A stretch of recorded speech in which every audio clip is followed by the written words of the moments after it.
পশ্চিমবঙ্গে ভোটের দিন ঘোষণা কবে হবে ভোট এসব প্রশ্ন ক্রমেই জোরালো হচ্ছে। কারণ এসআইআর শুনানি শেষ করতে আরো 7 দিন সময় চাইল মুখ্য নির্বাচনী আধিকারিক, আর এর জন্য তিনি দিল্লিতে চিঠিও দিয়েছেন। শুনানির কাজ পিছলে ধাপে ধাপে সবই পিছবে, খুব স্বাভাবিক। পিছবে ভোটের দিনক্ষণ ঘোষণাও।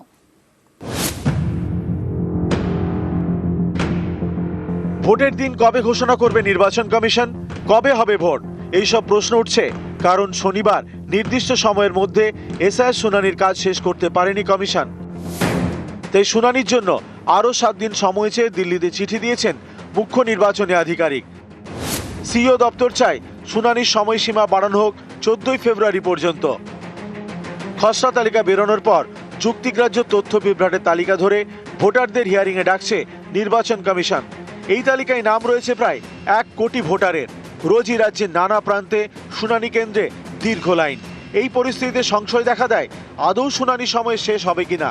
শনিবার যেদিন শুনানি শেষ হওয়ার কথা সেদিন সিইও দপ্তর জানিয়ে দেয় বেশ কয়েকটি বিধানসভা কেন্দ্রে শুনানি বাকি।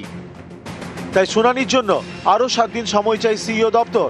এই শুনানির সময়সীমা পিছলে অন্যান্য সব ডেডলাইনও পিছবে। 14 ফেব্রুয়ারি চূড়ান্ত ভোটার তালিকা প্রকাশের দিন।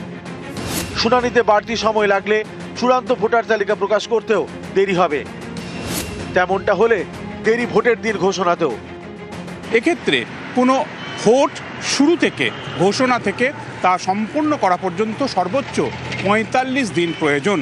এক্ষেত্রে আমাদের রাজ্যের এই ফেব্রুয়ারির শেষে যদি সম্পূর্ণ বা চূড়ান্ত ভোটার তালিকা প্রকাশের পর তার ভোট ঘোষণা হয়, সেক্ষেত্রে ভোটটা কবে হবে তা নিয়েই কিন্তু একটা সংশয় দানা বেঁধেছে। এটা লাস্ট ডেট ছিল 7 তারিখ, ওটা আমি 7 দিন এক্সটেনশন চেয়েছি। এখন এটা পিছবে, তারপরে এরপরে তো একটা প্রসিজার আছে, 3-4 দিন ইসিআই নেয়। আগে ছিল 14 পর্যন্ত ইসিআই এটা দেবে, তো নিশ্চয়ই পিছবে। যে আশা করি 14 মধ্যে হয়ে যাবে, কি 7 দিন টাইম যথেষ্ট আছে। অনেকেরই প্রশ্ন, এসআইআর শুনানি শেষ কবে হবে, কবে চূড়ান্ত ভোটার তালিকা প্রকাশ করবে কমিশন, ভোটের দিন ঘোষণা হবে কবে, কবে হবে ভোট। নিউজ 18 বাংলা।